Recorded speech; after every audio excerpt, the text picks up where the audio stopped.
Video lagi.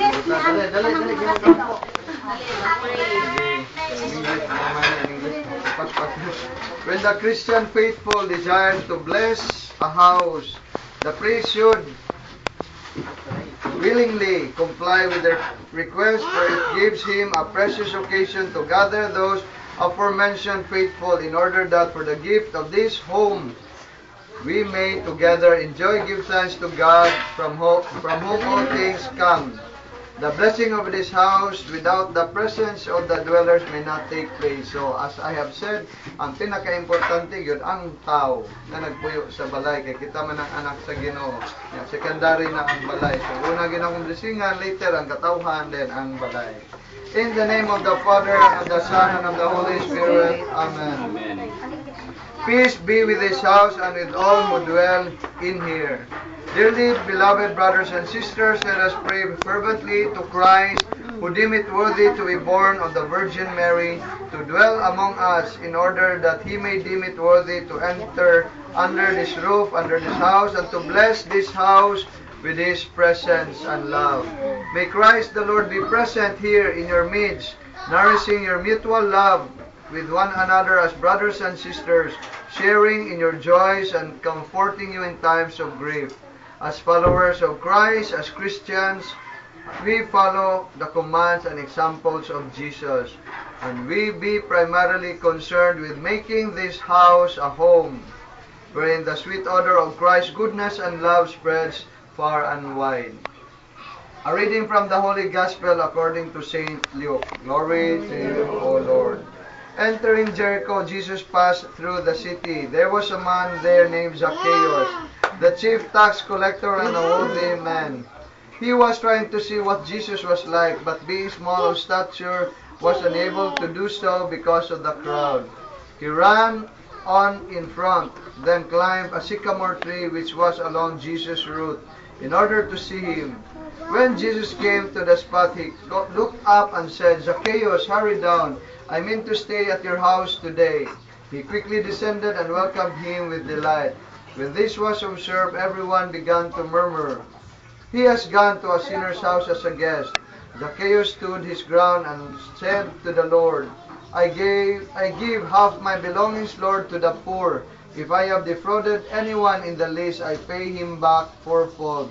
Jesus said to him, "Today salvation has come to this house, for this is what it means to be a son of Abraham. The Son of Man has come to search out and save what was lost." The Gospel of the Lord. Praise to you, Lord Jesus Christ. So, gisulti pa sa atong Gospel, ang Ginoo dili mo tan-aw, o sa atong pagkamakasasa, pero mo tan-aw, o unsa atong gugma o atong pagtuo sa iya. Kung ablihan lang nato atong hunahuna, atong kasing-kasing, ang tinud na po'y ananan sa Ginoo, musulod gayud siya. Tungod sa gugma ni Kristo na naa siya pirmi kanato, siya ang magdana to ngadto sa kausaban sa kinabuhi, sa kapasayloan, o sa saluoy o sa paghinigugmaay. With gratitude and joy, let us call upon the Son of God, Lord of heaven and earth, the Word made flesh, to dwell among us. To Him we say as we pray, "Stay with us, Lord."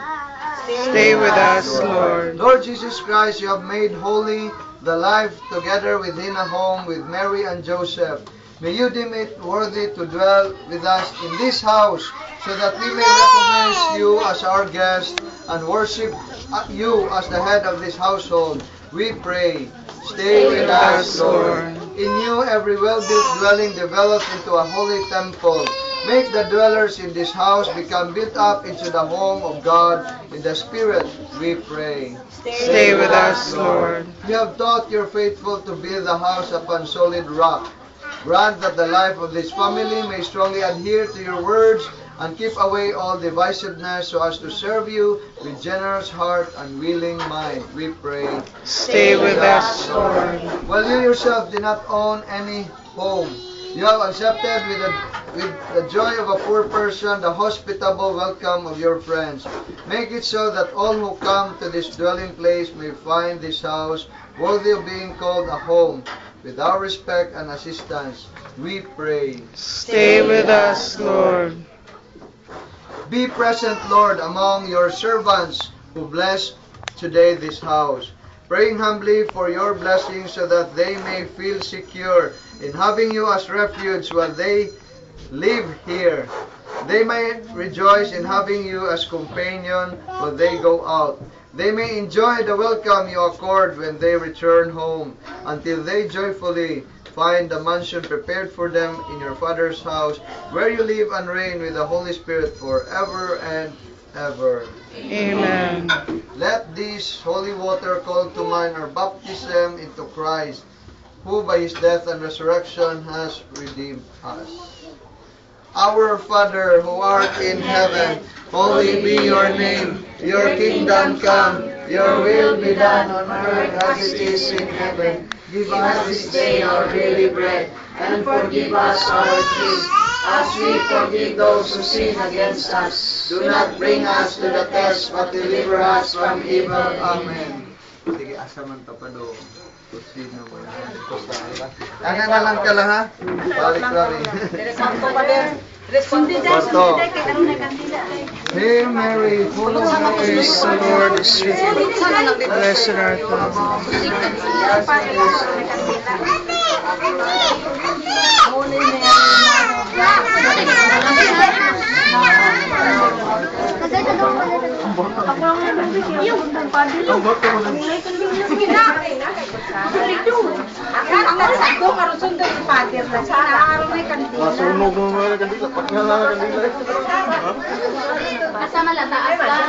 Taas lang.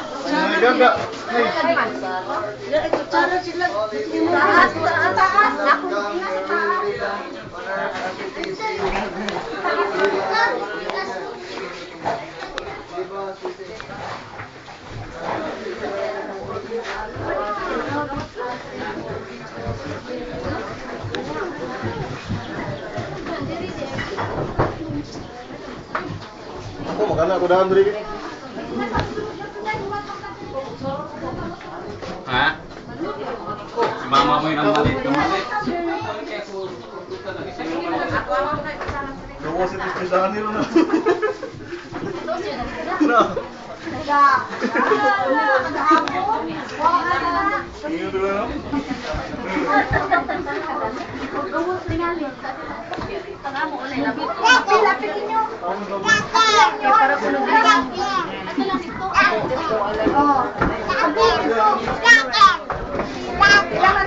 Yes, 30. Ilang na nagaga ko na.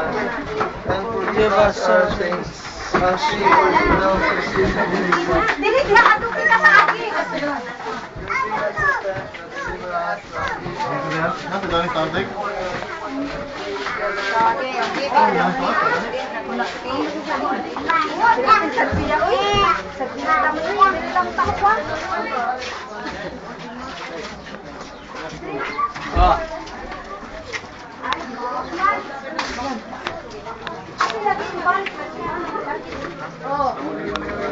Say hi.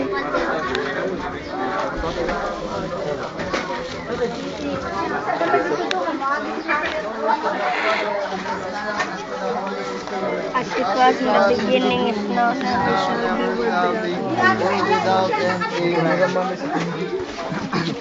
Our Father who art in heaven, hallowed be your name.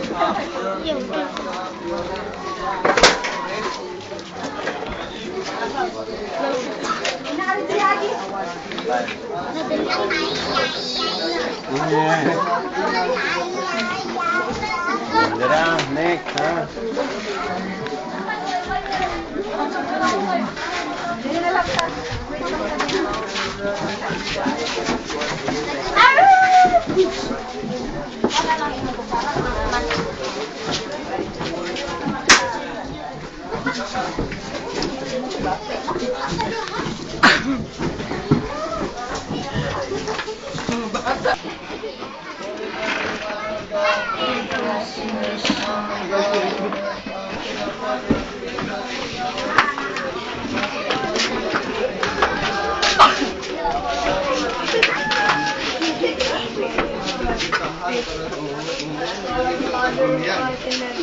Holy be your name, your kingdom come, your will be done on earth as it is in heaven.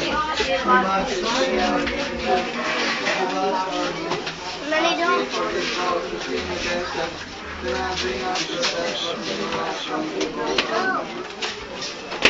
also pray for your blessing and protection, Lord, again for all of us and for this food which we are about to partake. May the peace of Christ reign in our hearts. Amen. Amen. May the word of Christ dwell abundantly within us. Amen. So that whatever we do in word and deed, we may accomplish in the name of the Lord now and forever. The Amen. Lord be with you. And also with May the you. Almighty God bless us all, the Father, the Son, and the Holy Spirit. Amen. Yay.